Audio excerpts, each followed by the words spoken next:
ఓం శ్రీ మాత్రే నమః. ప్రతి ఒక్కరికి నేను ఒక చిన్న క్వెషన్ అడుగుదాం అనుకుంటున్నాను.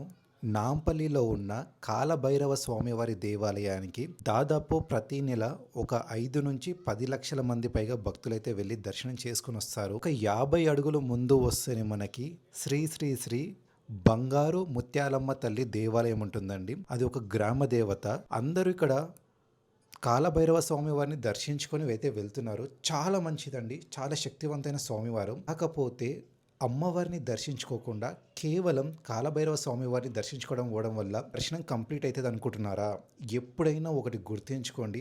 మనం పొయ్యే ఆలయం పక్కనే గ్రామ దేవత ఆలయం ఉందంటే తప్పకుండా దర్శించుకోవాలి.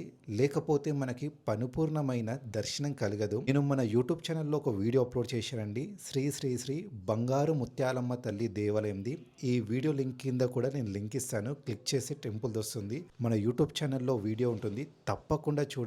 ఎవరైనా మీ ఫ్రెండ్స్ నాంపల్లిలో ఉన్న కాలభైరవ స్వామివారి ఆలయానికి వెళ్తే తప్పకుండా ఈ ఫుల్ వీడియో చూడమని చెప్పండి. లేదా అమ్మవారిని దర్శించుకొని ఇంటికి వెళ్ళమని చెప్పండి. పరిపూర్ణమైన దర్శనం కలిగినట్టు.